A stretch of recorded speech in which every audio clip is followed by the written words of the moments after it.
¿Puede una persona normal volverse en psicópata? ¿Por qué es difícil reconocer a los psicópatas integrados en sus puestos de trabajo? Pues bien, a estas y otras cuestiones responde Iñaki Piñuel en su nuevo libro Mi jefe es un psicópata. Iñaki, hola, muy buenos días. Buenos días, ¿qué tal? ¿Qué tal? ¿Cómo estamos? ¿Desde dónde? Pues desde muy cerca de ahí, desde Torrox, Málaga. Anda, muy bien. Bueno, estuviste hace poco aquí en Marbella promocionando el libro, un libro muy documentado y un libro, bueno, pues que responde a muchísimas cuestiones, ¿no? Porque cuando hablamos de psicópatas se nos viene a la cabeza, bueno, las imágenes de asesinos, ¿no? Pero precisamente no tienen nada que ver, ¿no? Porque hay muchos lobos de Wall Street por ahí sueltos. Así es, el psicópata integrado o psicópata de guante blanco, que es el que relata este libro, es un tipo de personaje siniestro, pero atención, muy encantador, altamente peligroso, porque sus características más positivas las pone al servicio de seducir, encantar, embelesar a la que va a ser su víctima, y a partir de determinado momento, ese encantamiento, esa seducción, se convierte en todo lo contrario, en un tipo de depredación, en un tipo de abuso, en un tipo de maltrato que las víctimas difícilmente pueden creer porque viene después de una fase de, vamos a llamarle así, seducción, encantamiento, enamoramiento. Y en el trabajo, muchas veces, quienes practican el acoso, el mobbing contra sus compañeros, sus empleados, sus subordinados, suelen tener este perfil inquietante de ser verdaderos y auténticos psicópatas integrados, especializados en eliminar o bien en comprar a aquellos que les estorban. Claro, el problema es que nos dejamos seducir por ellos y además son ambiciosos y aspiran a lo más alto, con lo cual caer en sus redes y en sus consecuencias nos puede llevar a tener grandes problemas. Generalmente los psicópatas integrados no son esos seres oscuros que presentan las películas de terror, no son asesinos en serie, salvo que en algún momento puedan matar a alguien si les hace falta porque no tienen problema de hacerlo. Son personajes muy inquietantes, muy civilinos, muy sutiles, que están entre nosotros, están para quedarse y son perfectamente capaces de alcanzar sus objetivos porque están altamente motivados por el poder. El poder es lo que les mola, es lo que les llama la atención, es aquello que persiguen a toda costa. Y más tarde o más temprano, pues lo alcanzan y desde ahí pues son capaces de crear verdaderas organizaciones del mal, porque pueden ser capaces de psicopatizar a toda una organización, a toda una empresa, a toda una administración pública, porque no tienen ningún problema en ir comprando o eliminando a los que les estorban. Y esto es lo que les hace altamente peligrosos. Bueno, importante saber reconocerlos, pero claro, ¿en qué se diferencia un psicópata de un narcisista o de una persona egocéntrica? Bueno, todos los psicópatas son grandes y malignos narcisistas. Ellos y solo ellos existen y los demás solo existimos en la medida en que seamos capaces de satisfacer lo que ellos quieren, nos utilizan como peones, como objetos y una vez usados y utilizados pues nos descartan sin problema. El psicópata tiene una apariencia de ser humano normal, pero no lo es porque carece de emociones, carece de conciencia moral. Tiene una característica que es que no experimenta emociones y por tanto se aburre muy pronto y se aburre de todo. Este aburrimiento les lleva también a veces a aburrirse de sus víctimas, a las que terminan descartando, por ejemplo, en las relaciones de pareja, lo que yo he denominado el amor cero, y les lleva a dejar caer relaciones, a dejar caer a socios, trabajadores que ya no necesitan usar más y eso sí los dejan usados, vacíos, completamente depletados, porque ya no les sirven más. Otra característica nuclear de ese narcisismo maligno que tienen es que solo ellos existen y necesitan constante adulación, constante atención, constante dedicación por parte de los demás, que se ven obligados a seguirles un poco el juego y crean alrededor de ellos en las empresas gangs, camarillas, cortes que están a su personalísimo servicio, al servicio de ese narcisismo. También hay que decir que no todos los narcisistas que hay en el mundo son psicópatas, faltaría más, pero sí que todos los psicópatas son grandes y malignos narcisistas. ¿Cómo se puede prevenir que un niño se convierta ya desde su tierna infancia en psicópata? En tu libro hablas precisamente de la educación, ¿no?, de estos niños que se convierten en emperadores de sus hogares. Precisamente esto de la educación es muy importante porque sabemos que algunos niños ya vienen precableados o vienen ya con esta condición. La psicología clínica describe la existencia de psicópatas infantiles, pero lo que tiene más inquietud o más, los datos que nos revelan las últimas investigaciones, es cómo un niño puede, por una serie de déficits en su educación, especialmente por la falta de atención parental, por la falta de normas, por la falta de contingencias a su comportamiento, sobre todo cuando este es negativo, aprender o integrar una psicopatía. Es decir, se puede perfectamente, a partir de una mala dedicación parental, una educación, entre comillas, ausente de valores, de límites, hacer que un niño salga de la adolescencia a la vida adulta habiendo cristalizado, habiendo, digamos, internalizado esa falta de moral, habiendo fracasado en la creación de una conciencia, y esto lamentablemente después lleva a que ese niño que no aprende en su debido momento las consecuencias o las contingencias a sus saltos, se convierte en un psicópata integrado. Sí, hablas precisamente de la ausencia de miedo de esos niños que van a por todas y que tienen más papeletas, ¿no? También cuentas que los psicópatas pues los podemos hallar en los negocios y en la política. Ahora se pueden entender muchas cosas. Generalmente los psicópatas están altamente motivados por el poder y dentro de ese poder obviamente dirigen su mirada hacia la política. No solamente los partidos políticos, también los sindicatos, también las carreras en la administración pública, es donde más frecuentemente recalan los psicópatas integrados, alcanzando generalmente altas cotas de poder, desde las cuales después socializan a todos los demás en el mal. Es decir, hablamos de personajes que luego son capaces de psicopatizar a ese partido político, ese sindicato, esa organización, porque convierten a la organización, a su imagen y semejanza, en una organización, digamos, actora en comportamientos de corrupción, de fraudes, de desvíos, de poder, es decir, lo que conocemos pues tantas veces en los titulares de los medios de comunicación.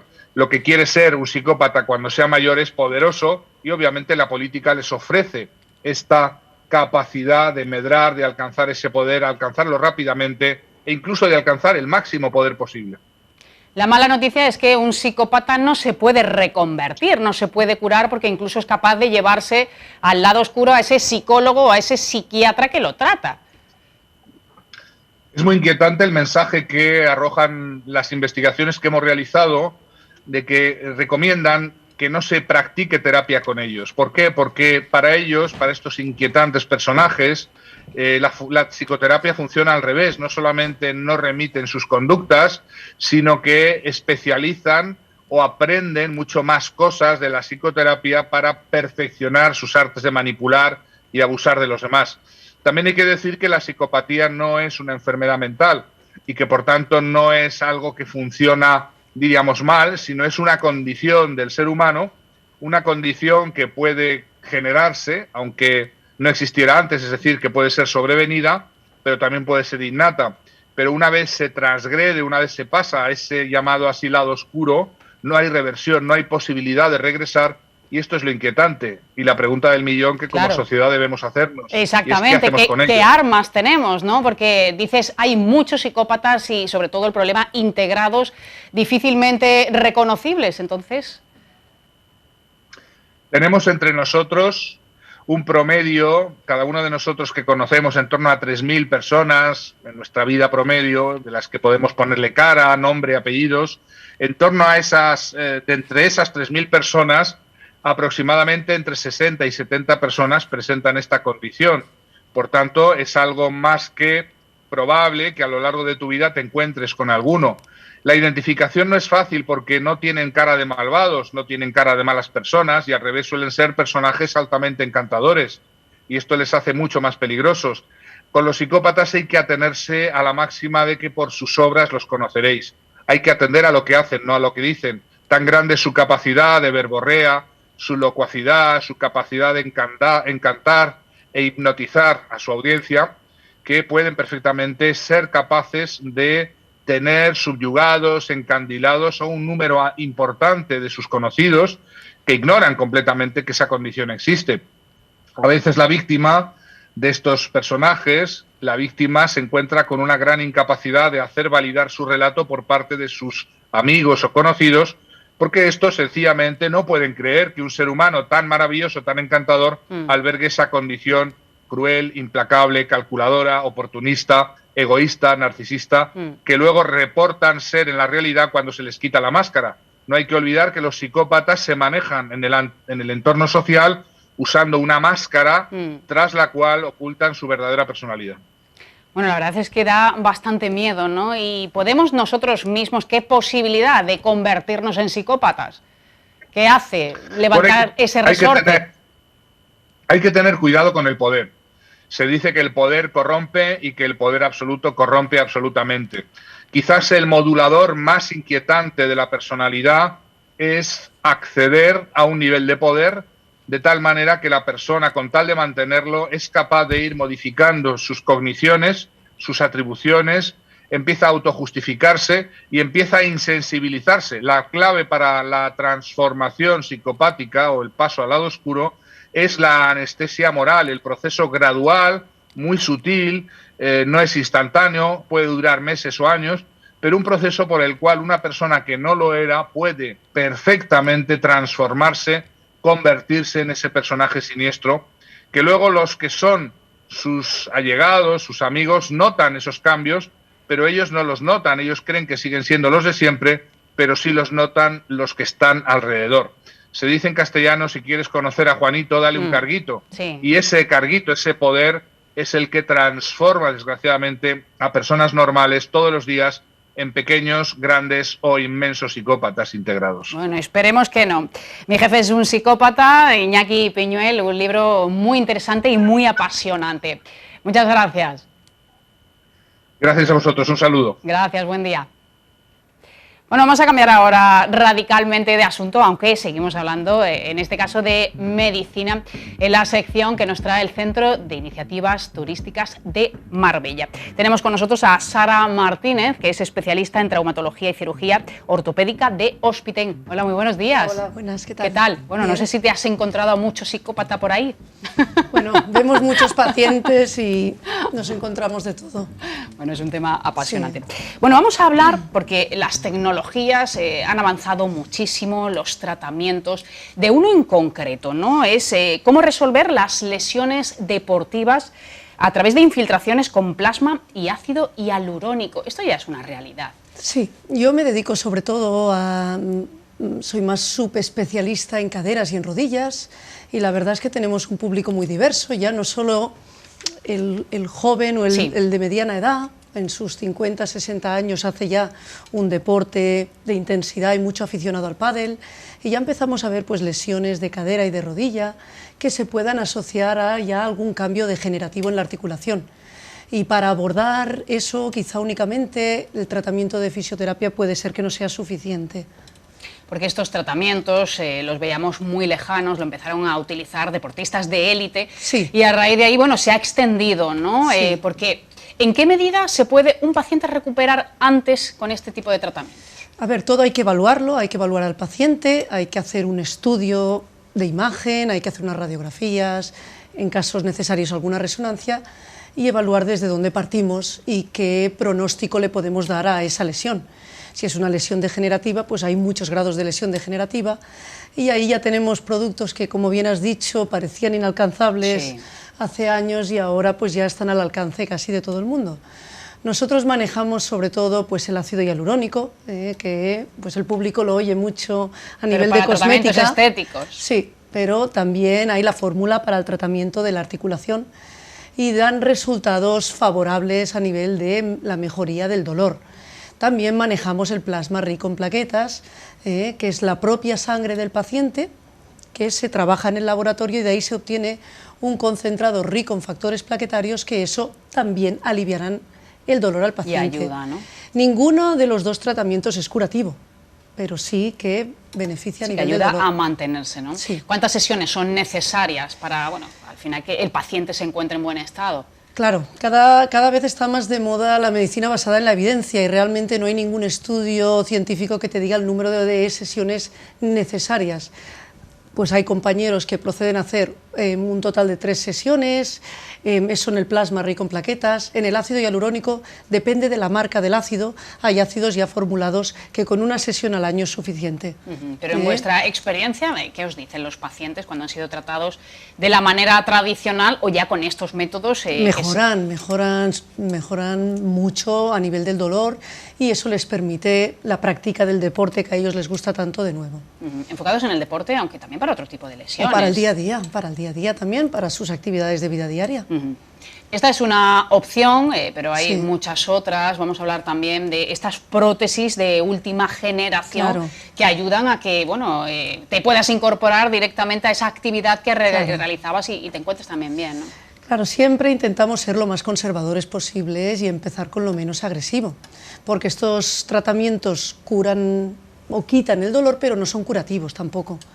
Entonces ya en casos más avanzados, donde los pacientes ya no responden al tratamiento de infiltraciones, pues hay la opción de la cirugía protésica, y dentro de la cirugía protésica tenemos un amplio abanico. Sí que es cierto que concretamente lo que me nombrabas de las prótesis de cadera de superficie no es una cirugía que haga todo el mundo, es mucho más compleja y tiene una indicación mucho más concreta a un público más seleccionado. Sería indicada sobre todo en hombres porque funciona bien en huesos grandes, en huesos pequeños los resultados no son buenos y por eso en mujeres que solemos ser más pequeñitas el resultado no es bueno y no está indicada.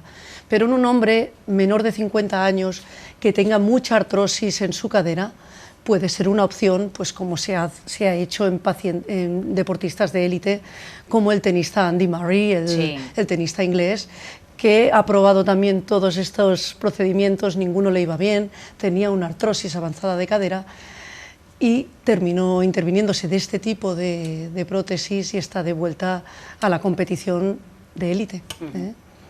Hablamos entonces eso de deportistas de élites, especialmente hombres, aunque lo habéis hecho también en mujeres, si cumplen con requisitos. En mujeres se hacía hace años, pero los estudios han demostrado que en mujeres el índice de fracaso es alto, por lo que le comentaba. Entonces, por seguridad, es mejor en un hombre, también en un hombre que fuera muy chiquitín y que ya sospechas que pueda tener un diámetro, un tamaño de la prótesis pequeño, es mejor no colocarlo porque puede dar complicaciones. Hay que estudiar muy bien el caso. Inicialmente el plasma era controvertido, pues, no sé por qué, ahora ya se utiliza de una manera más frecuente y ya se ve distinto, ¿no? Ya, yo creo que incluso hay pacientes que ya lo demandan. Sí, se utiliza no solo para lesiones de cartílago, para lesiones musculares y tendinosas también tiene su efecto reparador en ese caso. ¿Y qué otros usos, además del deportivo? Para la artrosis también. Para la artrosis también y lesiones tendinosas también es una buena opción. ¿Y que en público de determinada edad lo puede usar? Claro, o sea, ahí no hay limitación. Ahí no hay limitación. ¿Para pequeños también? ¿Para niños? Para niños no se suele indicar tanto. Los niños suelen responder muy bien al tratamiento de fisioterapia, aunque en casos concretos, pues si puede ser candidato, pues también puede ser una opción. ¿Cuál crees que es el futuro de estos tratamientos? ¿Hacia dónde va la medicina? ¿Cuál es el siguiente paso que vosotros queréis realizar? Sí, bueno, el siguiente paso se intentó con el tratamiento de células madre, pero eso al final no ha dado los resultados esperados. Yo creo que irá más indicado al estudio más concreto de estudiar previamente a la infiltración del plasma rico en plaquetas, estudiar la calidad de las plaquetas de cada paciente, pues para tener un pronóstico de cómo puede beneficiarse en un resultado concreto, que eso todavía está a largo plazo. ¿Son tratamientos caros? Son tratamientos, hombre, baratos no lo son, pero son accesibles, son accesibles. Pueden rondar en nuestro hospital un tratamiento de plasma rico en plaquetas, una infiltración está por debajo de los 300 euros. Cada hospital tiene su precio, pero yo le hablo del mío y la infiltración del ácido hialurónico está mucho por debajo de los 200 euros. Entonces, bueno, pues son caros, pero en un tratamiento concreto, en un paciente concreto, pues puede ser beneficioso y puede llegar a ser accesible al público en general. La sanidad pública todavía no lo contempla. Sí, la sanidad Ya pública está también empezando. hacen estudios y hay casos también y hay hospitales que sí que hacen estudios para el tratamiento de artrosis con ácido hialurónico y plasma y sí que llegan a infiltrar. Sí, pero de una en manera algunos menor, ¿no? Sí, sí, no es la menor. práctica habitual. ¿Y España dónde se posiciona con relación a otros países? No sé si es más frecuente fuera aquí o estamos ya Yo creo en que ese camino. durante mi formación y antes de venir aquí a Marbella, yo me formé en Barcelona, pero luego me fui a trabajar a Estados Unidos y a Australia. Entonces yo conozco ese ámbito Sí. y yo creo que estamos al nivel de ellos.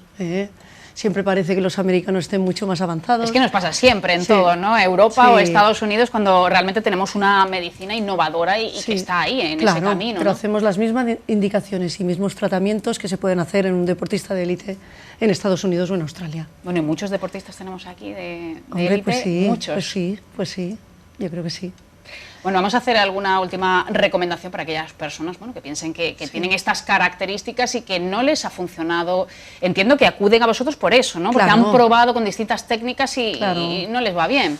Claro, y a veces llegamos, en el caso de que ya han probado de todo y ya está Es muy más avanzada, complicado, ¿no? está muy avanzada la artrosis y ya la única solución va a ser la cirugía de artroplastia de prótesis, ya sea un tipo u otro, ya depende del paciente y depende del caso. ¿En qué momento deberíamos empezar a utilizar este sistema para que ya cuando acudamos no sea tarde?